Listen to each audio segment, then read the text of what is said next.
Hey, what's going on, everybody? It's your boy Ice, and I'm bringing a video to you that will hopefully help all mages, but potentially help other groups as well that don't have a mage just for leveling progression. I'm sure you've seen all the other videos. There are tons of them on YouTube right now, but I felt as if this was cutting through the meta of videos that showcase the dungeons and all of the items, etc.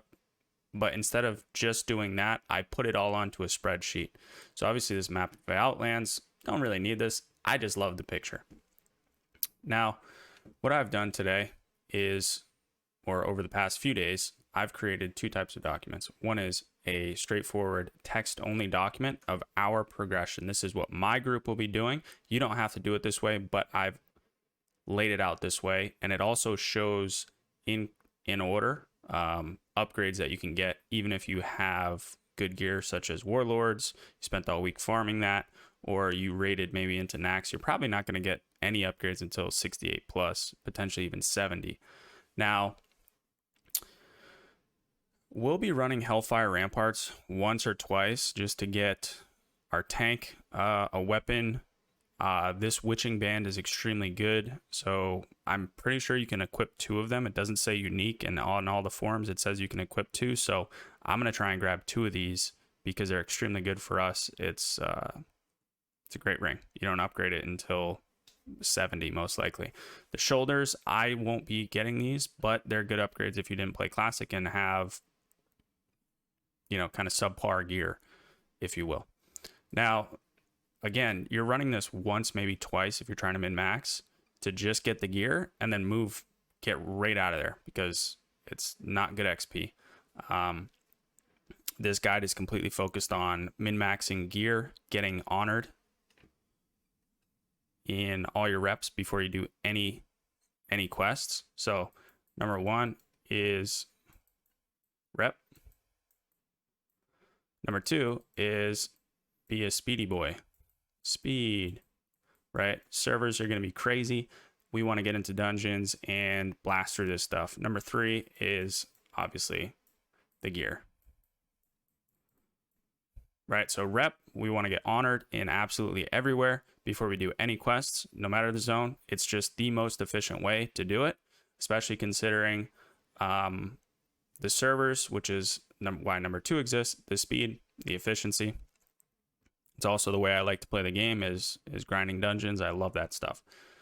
Number three is the gear, obviously. So back into this, we're going to get into Blood Furnace, and that's what most people are going to be doing because unless you have great gear, you're not going to go directly into slave pens. It is a little bit more difficult. I wouldn't suggest going there until level 62 because you won't be able to hit the mobs, specifically the bosses. I believe the last boss in there is 74, 75. Excuse me, not 74, 75, 65. Now, the cloak, very good. This will actually be a great upgrade for me, and I have the Sapphiran's Drape still from Onyxia. This is a great upgrade.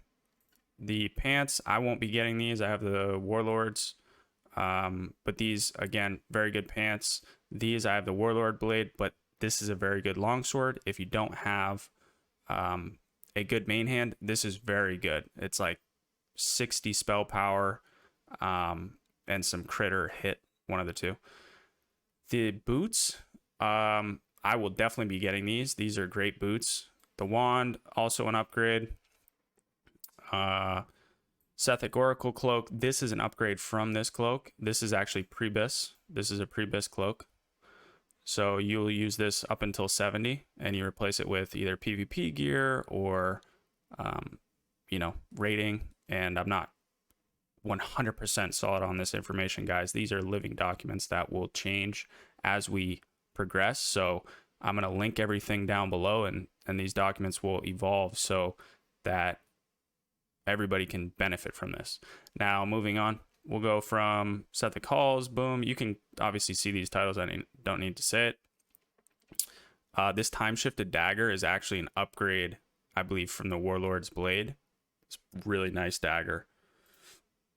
And we'll only be running this once, I think, is our plan. But potentially, if everybody's like, hey, these are great gear, we want this gear, we will run it more times. And that's what's great about having your own group. You can be flexible. And even if you don't have your own group, you can always use looking for group, especially with the meta being the way it's going to be. I guarantee you, you will get into groups, or better yet, form your own group and don't complain. Smiley face. Now, next thing is Black Morass. Most people don't run this. You hear in most guides that I've watched personally on YouTube, they say a lot of people won't run this, etc., etc. It's a crappy dungeon. It is a long dungeon and it's fairly difficult, but it has incredible gear. This guide is focused on getting the gear while you're leveling. That's why it's in here. We all get huge upgrades in Black Morass. We will be running Black Morass probably 2, 3, 4, 5 times. I don't really know how many, but until I get these upgrades. This is a pre-BiS offhand, extremely good until you get the fire offhand, which I believe is badges, and I'll be playing fire initially in raid, so that's why I'll be getting that fire offhand. But this is very good for all specs. It doesn't have only fire damage. Now, shoulders, these are also pre-BiS. So again, this is a phenomenal dungeon. This is a three socket legs. I mean, these are massive legs. Massive upgrade. Shadow Labs, that will be our, second to last. And this is a huge, it's like 150 spell damage or something. Huge main hand that everybody's going to want to be getting. So this should be an easy dungeon to find groups for. Everybody's going to want this neck. This is great for any caster. The bracers, these are PvP bracers, the Shattrath wraps, and it's actually a quest. In the dungeon, you find a guy in a cage, and you have to find these 5 items. It's soul devices, and you just pick them up off the ground. There's a big misconception that they're drops. They're not drops. It's 5 things you need to find on the ground. Now, for PvE, the tailoring BOEs are actually better in my opinion. They have a yellow socket and they have +3 spell critical on the socket bonus. So those are just better. These are better for PvP because they have 15 int, 15 stam, whereas these have no stam and just int.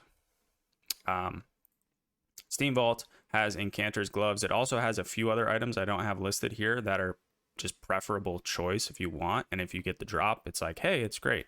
Not necessarily pre-BiS though. Incanter's Gloves could be used as pre-BiS. Shattered Halls, very difficult dungeon. Gloves of Oblivion are a big upgrade from the Mana Spark Gloves that I have listed here. These we're not actually going to be running, but they have, for some necessary items. This is a pre-BiS robe until you get your crafted tailoring robe. This is one of the best robes you can get. It's a 3 socket caster robe. Super good. And it's got from Great Father Aldramus, who is outside the dungeon to the west. And I'll have his coordinates on this beautiful document, which you'll also have access to.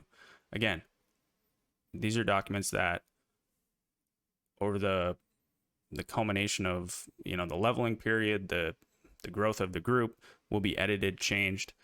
You can see my buddy Budokan also has his Druid gear list, which we won't be going over because I don't play Druid. Now on this document, it's dungeons, quest chain, rare spawner, BOE, reputation, crafted. Now obviously can't read it when I'm scrolling this fast, but I'm doing this for the reason of, you notice the color, it's all purple because the leveling progression in our group is dungeons. Now eventually this document will have all the stats and what your hit cap, what your spell hit will be at if you had all of this gear equipped. And that way you can then try out different gems if you want more stamina, if you want, I don't know, something weird, something different besides spell damage, spell hit, intellect, etc. Most likely you're just going to be using Noble Topaz in your yellow and red sockets, because those are the best. +4 spell hit, +5 spell damage. Now, on this document, you're going to see, as I said here, this is the robe I was talking about. It's a 67 dungeon. The quest only requires 64. I wouldn't go into here until 67, which is what we're going to do. And it has, everything here. Also, additionally, under each item on this document, we go into much more depth. I have optional upgrades that personally I won't be getting because my gear is better than these, but I wanted to supply the information for anybody else that may not have good gear. Going through this guide, you now have that information. And guys, remember, it is Memorial Day.